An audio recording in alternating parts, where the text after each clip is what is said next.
Casanova says, hello, Mehran. Male 26, Beijing. Ross says, in lockdown with nothing but my thoughts. Yeah, but remember, thoughts are bullshit. Thoughts are statics. Thoughts are not you. These are thoughts, not your thoughts. Understand that. Last time we talked about the effect of breakups and all on your psyche. And we started this discussion about the temporary beers temporarily subjected to malfunction of the signaling between the frontal cortex and the thalamus, specifically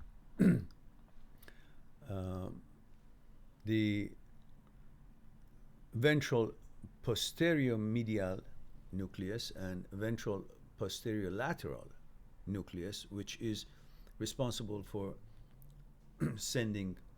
distributing the signals and then sending it back to frontal cortex. And when transient thoughts and intrusive thoughts appears and the signal to refute it, reject it, or discard it from thalamus doesn't seem to reach frontal cortex. And that's why it constantly comes back. That thought keeps being there. And you think it's being there means, oh, it must be true because it doesn't go away. No, there's a malfunction in the signaling system. And this is what OCD is. But when we go through a breakup or stress, somehow that OCD malfunctioning signaling system happens to every one of us. We all have one kind of OCD, one kind or another, without exception. Anybody and everybody in the world has that. It could be anything. Harm OCD, homosexual OCD, washing hand OCD, responsibility OCD, all kinds of OCD we all have, and it triggers at different times. And every time that it does, it's not your thoughts. It's intrusive, transient thoughts, OCD thoughts. It's not you, it's OCD. And why? It doesn't shut off because the malfunction comes along with it. OCD, intrusive thoughts constantly being there, popping up and staying there, not going away. It's because there's a malfunction in your ordering that comes back and wants to shut it down because it's already responded to it. And when we go through a breakup, same thing happens. That's why you're constantly thinking about it. And the problem with this is that the more you entertain this and not realizing this is a malfunction in the signaling, that's why the thought doesn't shut down. It's not that it means anything about you or your personality or your sexual orientation. It means nothing. The content of the thought has no business, means nothing, is nonsense. But because you don't understand there's a malfunction in the signaling system, you keep entertaining it. You keep trying it. While you're trying it to get rid of it, you're entertaining, you're having a dialogue with it. What happens? It is something you're doing a lot of because it's important for you. It's created anxiety and you want to get rid of it. But because there's a malfunction in the signaling, it doesn't go away, so you keep trying. And when you keep doing something as often as you would, what's going to happen, guys? You all watched How to Delete Your Memory. What's going to happen? It's like you practicing piano or tennis or soccer or whatever it is that you do a lot of. Playing violin. When you do something a lot of, there are going to be new bridges reinforced, made between synaptic neurons. To make that what you're trying to do, you become good at it. So while you actually are trying to get rid of something, you become good at keep thinking about it, because to get rid of it, you're thinking about the question, the thought that has popped up. And while you keep trying to get rid of it, you're thinking about it. And then you become good at this business of thinking about it. That's why it even stays longer in your head. So what you need to do is to ignore the thought having popped up, recognize it and ridicule it and say, okay, thank you. And then even go further with it. Imagine all other kind of intrusive thoughts. If it's a homosexual thoughts, or if it's a breakup thoughts, responsibility thoughts, washing hands thoughts, just think, let it ride. Even imagine all kind of awful things that you find it disgusting, and you let it imagine more than it popped up, until to the point that you say, well, it's ridiculous, and I laugh at it, and I don't resist trying to push it away or destroy it. I just never mind it. I let it be. I even imagine worst, so there would be no more surprises after I have done with it, finished with it, with the imagination, pictorials and ideas and all that. So then you're no longer sensitive about it. So every time from then on that it shows up, you just say, oh, okay, I know that, okay, that's bullshit. And you focus on your daily life. You ignore it and let it be, allow it to be there, because there's no danger to it. It's the alarm system that is malfunctioned and it doesn't shut off. But there's no danger to you. You're not going to become homosexual. You're not going to become gay because a thought popped up. Your sexuality is not given to you by your thoughts. Therefore, it cannot be taken away by your thoughts. It doesn't matter how many million times you may show up. It's all a signaling malfunction. So when you constantly allow this to come in and don't pay attention to it, don't entertain it, don't have a dialogue with, don't try to destroy it in your mind or focus on it, and just recognize it. So, okay, yeah, okay, fine, you're there again. Bullshit. You just continue your daily life. Whatever it is, whatever you're doing, even if you're having sex and a certain weird thought comes to your mind, a thought of maybe another man being in that pictorial of when you're having sex with your woman, or whatever it is doing, that such a thought coming to your mind. Let it be there. You just focus on whatever you're doing. Even if you're making love to your girl and that thought pops up, you just do what you're doing with your girl and be there. Because and don't worry about that, I'm not 100% in, that means there's something. No, there's nothing. It's intrusive thoughts, and nobody really at all times, every time, is 100% in that lovemaking or sex with his girlfriend.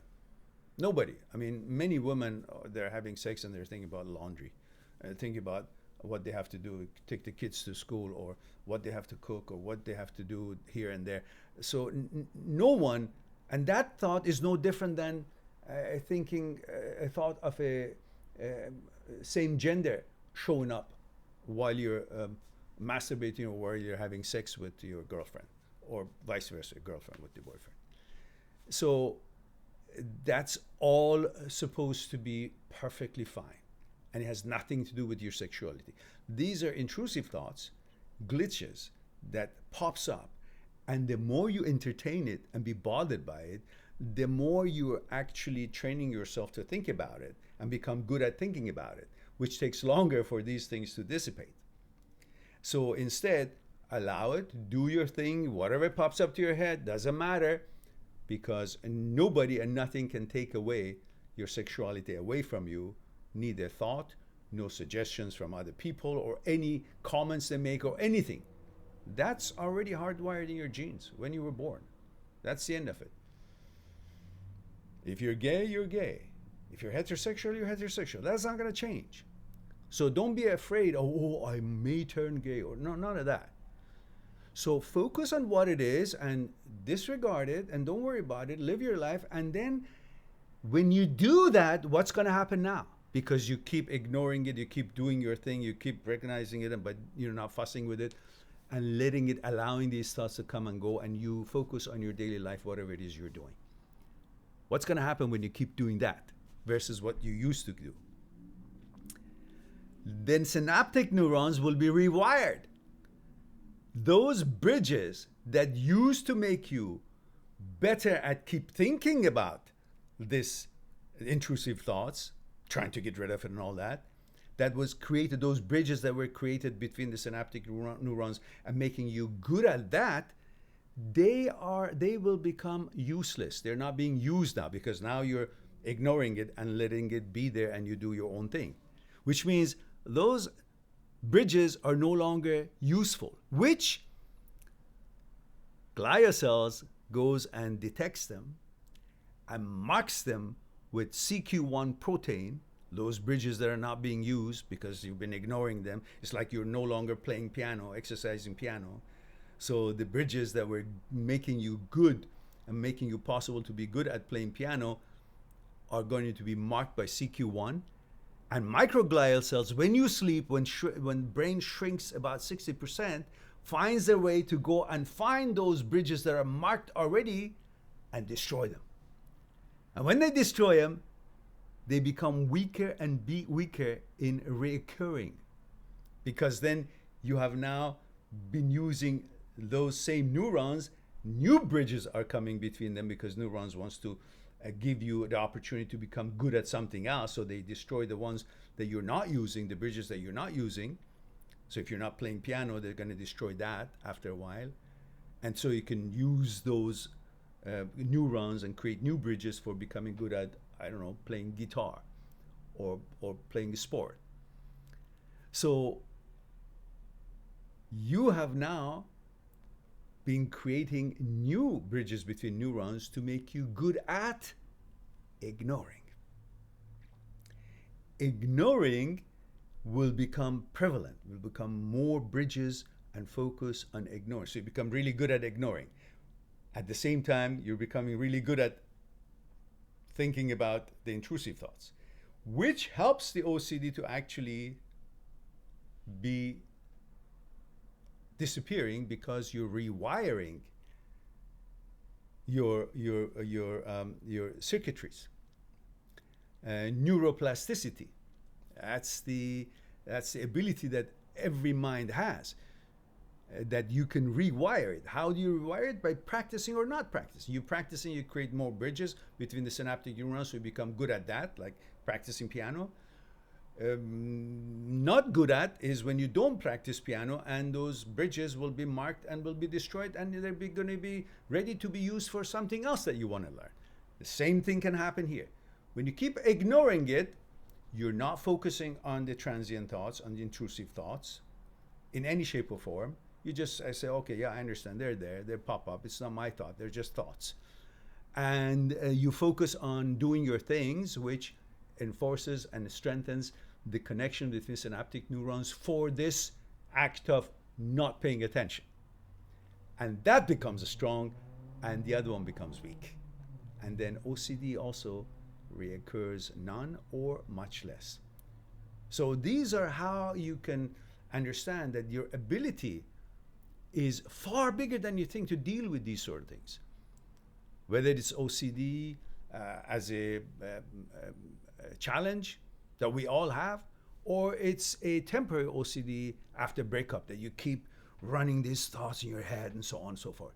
So learn to just simply focus on the now, on the present moment, on your life, on what it is that you want to accomplish, on the things that you normally do. Ignore just something pops up in your head. That doesn't mean it's you, doesn't mean it's your thought, that doesn't mean you instigated it or you want it to be there.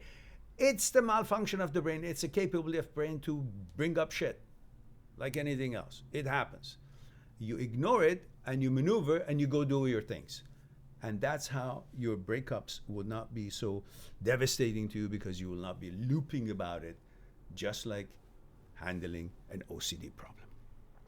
I hope that's helpful to some of you if you have this sort of questions and concerns. And so let's see. So that hopefully Ross would help you out. Says, all I can think about now is her and it's killing me off. Well, that's exactly what we talked about. So you need to rewire your brain by what I just said, because you can. Neuroplasticity. It's your ability. And that's how you rewire it. Watch my video that how to delete your memory. And if you do that, you will understand exactly in more detail what I just said, that you're reversing it.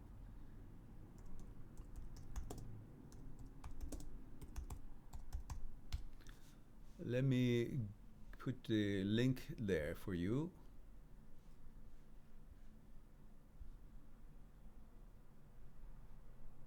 Okay.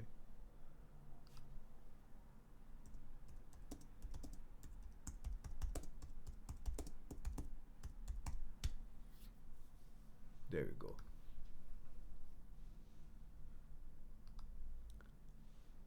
All right. There is a link for people who are interested to watch how to delete your memory, which you can use it to rewire. Just as you can delete, just as you can learn something, we have the ability of unlearning something. And so we gotta unlearn OCD. We gotta unlearn these thoughts of breakups. We gotta unlearn what the effects of OCD makes us do, which is constantly trying to get rid of it and resist this and destroy it and debate with it in our heads. And just, you don't want to be good at doing that. So you will do the other thing that I talked. So you will unlearn this and you become really bad at this, and you'll be good at ignoring it and focusing on your life and living in the present moment. That's what you wanted. So watch that video link that I put in there to help you know a little bit more about, in detail, what I referred to in this short talk. All right.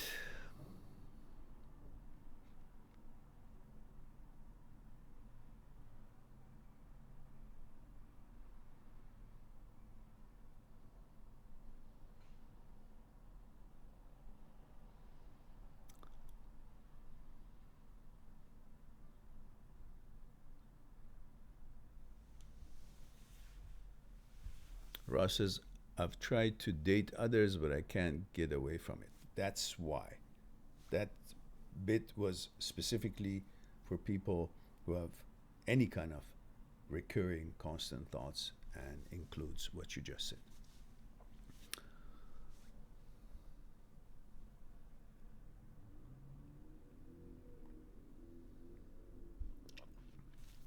David says, hello, Mehran. Taroch, male 21, Babulsar. Oh my goodness! This is from Babulsar, Mazandaran. That is a province in Iran, in north, close, right on Caspian Sea.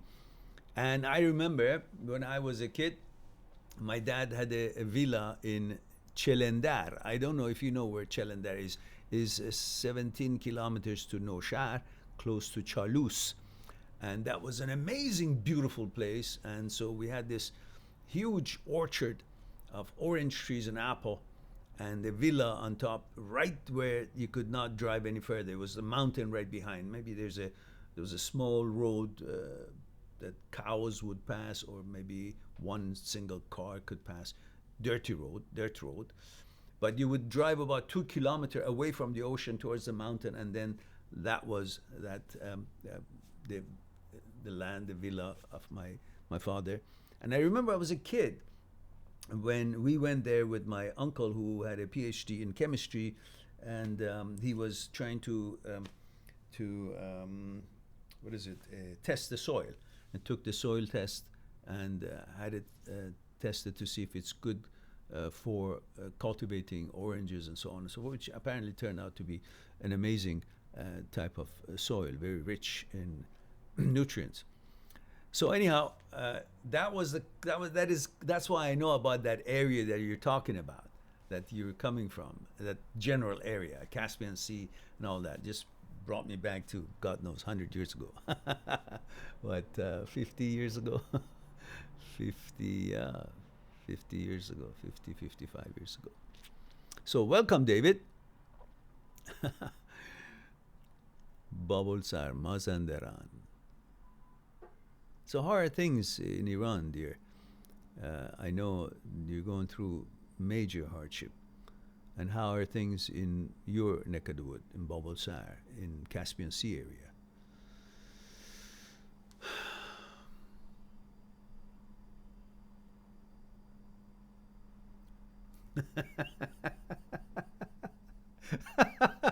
Linda says, I can see this stupid stick come out. You mean the ugly stick?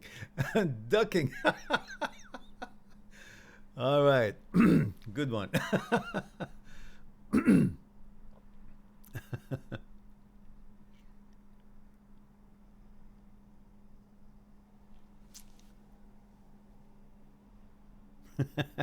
Yasin says, okay, I see. Thanks, Mehran. I'm happy I didn't do it now. Yeah, to contact her. Yeah, okay. And says, I don't have to kick the donkey. Yeah, don't kick the donkey. your life is fine right now. And go find someone else. Don't let that be a motivation that you want, intimacy or want some girlfriend. So the natural path would be go to the one that I already know. Oh no, you knew but you don't know now. So let it go. Forget it. Dudley says, good afternoon, Mehran. Hello, Dudley. Good to see you, dear.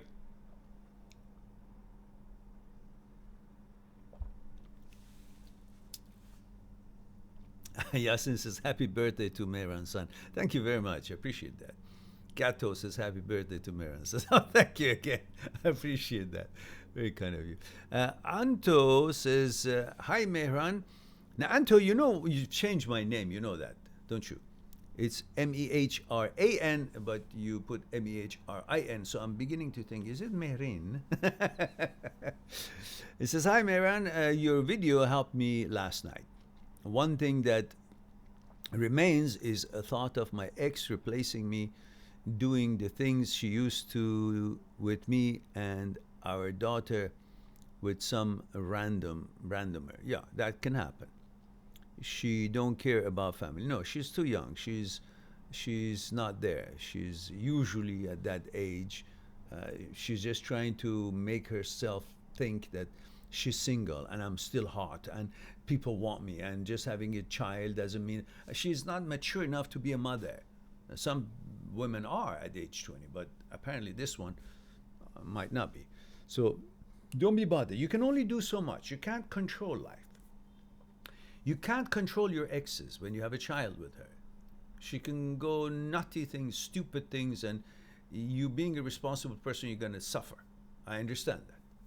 But you just do your best for the child and to help her as well to see the things that she might not be able to see due to her age. But be there for them both. But focus on your child. That's your first and foremost. So be friendly with her, help her to understand things, and perhaps you want to discuss that with your lawyer, and when you go to court, maybe you want to have certain kind of rules that it would ensure the safety of the child. Right?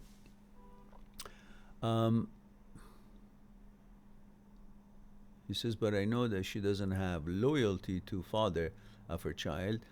Don't expect loyalty to you. Expect loyalty to the child. Of her child of 2 years who done everything for her, I could never feel jealous because he's screwed too. Okay. Majid says, hello, Mehran. Hello, Majid. How have you been? Majid says, gym shut down yesterday. I'm a gym addict. It has helped me through life. No, I have not. Now I have nothing, no friends, no human contact. I know you are going to say keep positive, but the feeling going around is this whole lockdown will last 6 months minimum. Yes. So we got to gear up and understand what are the priorities. Priority is not pleasure, fun, or fitness, or whatever. Priority is to survival and do what we need to do and be focused on that. Now, while we do what we got to do and attend to our responsibilities to take care of ourselves and our duties toward the society, we also create a certain leave for ourselves to meet our needs for fitness and all that. So in other words, you transfer your fitness to somewhere outside, have a few weights with you, simple stuff, but just do a different training, and somewhere secluded that is you only, or maybe a friend of you, which you both are in contact anyhow, and then have your fitness done. Or if you have no weights, just do it with natural weights. No weights, just your body weight. Do something in order to have that regimen taken care of. Don't say because the gym is closed, I can't exercise. The past couple of weeks, we started going training outside. I haven't been into the gym for the past 3 months because I simply one day woke up and I said, oh, it's too sore everywhere. My recovery wasn't good. And I thought I'm getting old. And my son and his friend think that I do too much when I go to the gym. And that's why it's too much. It should be not more than 45 minutes. But I do half an hour just on one machine. And like, I don't know, about 15 different sets. Instead of 3 sets. And I go as many times as I can, maybe 7 or 8 times, and they're heavy. And so then I go on the next machine, then I go to next body part, and then 2 machines for that. And by the time I'm done and do some leg raises and all that, then I feel great, and I can do another hour. But that's when I end it. But then my recovery at this age would be naturally slower. So we've been training outside. I started back from outside training, and so moderately, slowly getting back to it, and it feels great because you need that training, even if it's a little bit a different kind. It can't be always the same. Life is not always the same, always changing, right? So same thing. In the gym, you have different kind of training, and you can have a different kind of training as long as it is some kind of training that helps out.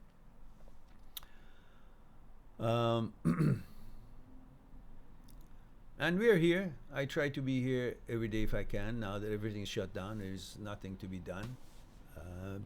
I only maybe go out to run around with my son's dog, and we just do some outing in the fields here. And then I come home and write stuff, some of the stuff that I talked to you today on this live chat. I've been focusing on this OCD stuff and transient thoughts, intrusive thoughts, and so on. And I've written quite a bit that maybe eventually I'll have that in the form of a pamphlet for people who would need it, and put it on the site to be available. So we will be here as long as hopefully possible, and hopefully we'll all be okay to be here, and I'll be okay to be here. I hope everybody around the earth would be okay and healthy, and let's all of us get away from this nonsense virus. And make sure you have your sliced lemon and hot water every day, a few times a day if you can. If that's good for you. I have to be careful what I say. I don't want to prescribe anything. Jeffrey says, what do you believe is behind automatic negative thought that attack you out of the blue? Jeffrey, I explained that clearly. That is a malfunction between the signaling system of the brain, and that is why some people see it in different ways. Some people wash their hands, there is obsession, and then there's a compulsion. So you think you gotta wash your hands, and until you wash it, you won't feel good, even though you know while you're washing it that it's wrong. You don't need to wash it that many times. And then some other kind of OCD is sexual OCD, homosexual OCD, responsibility OCD, transient thought OCD, intrusive thoughts OCD, harm OCD, pedophile OCD, harming a child OCD, harming somebody else killing someone OCD, but you know that you'll never do these things. But these are thoughts pops up. These thoughts popping up have nothing to do with you actually being the thought or committing to any of it at all, whatever it may be. Killing someone, harming someone, raping someone, being a pedophile, or turning homosexual, becoming gay later in the future. Now, none of that ever can happen.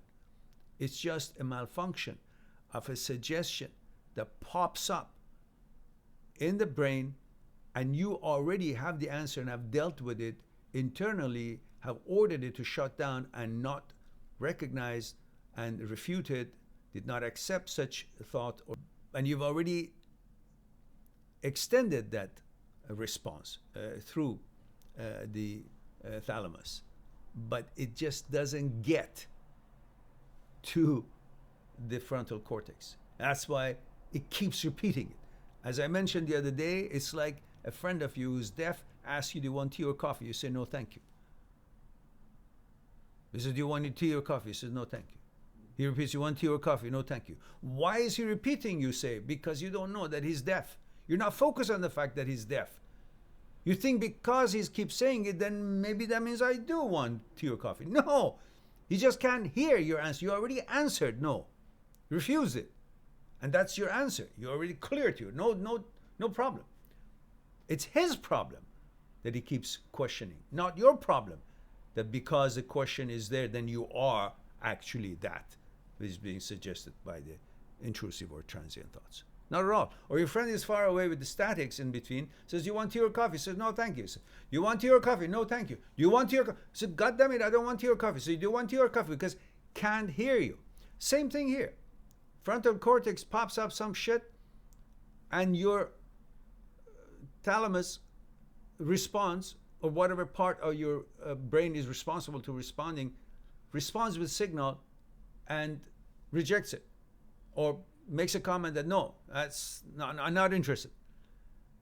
You've already done that, but it doesn't register, so it repeats it. And then you repeat, then you wonder, why is it there? Then you start having a dialogue with it and start thinking, oh, maybe it's true, maybe I'm gay, maybe I want to kill someone, maybe I'm a pedophile. All these are just a malfunction of the signaling system in the brain, nothing else. When you understand that, then you're not bamboozled by it, and you separate yourself from your thoughts. You understand that you are not your thoughts are not you. In fact, they're not your thoughts. You're not thought, and thought is not you. Whatever you are hasn't been given to you by thought and cannot be taken away by thought. Whether it's your manners, morals, sexuality, whatever it is, it wasn't given to you by thought. It can't be taken away by thought, no matter how many million times it shows up. If you understand that, then you won't be afraid of these thoughts showing up, or would not think of them as anything but a malfunction, a refuse of material process, which is how thoughts are made in the brain. Just as I mentioned the other time, that you biologically have to eat something to turn it into energy, and what doesn't turn into energy is feces, and you go shit it out in the toilet. You know that, and you flush it.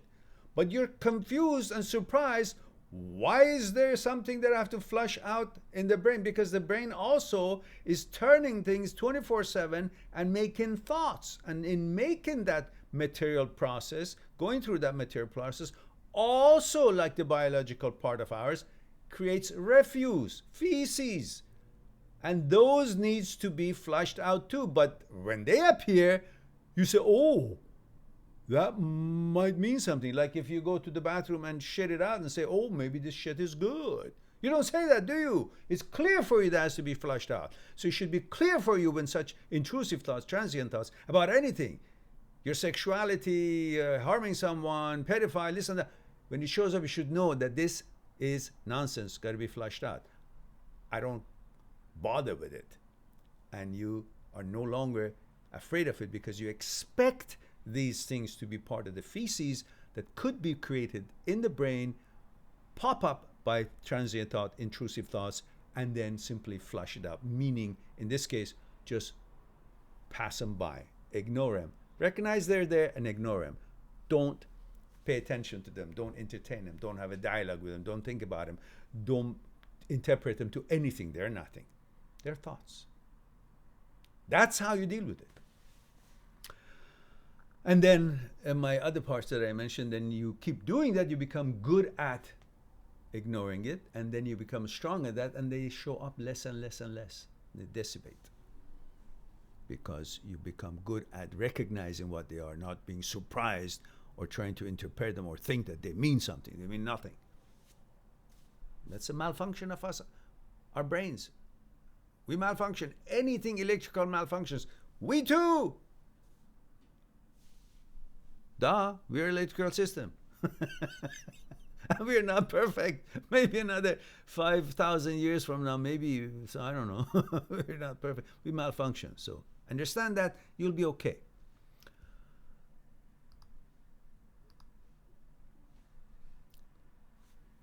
Malfunction is an opportunity to learn yourself, how you're made out, how you're made.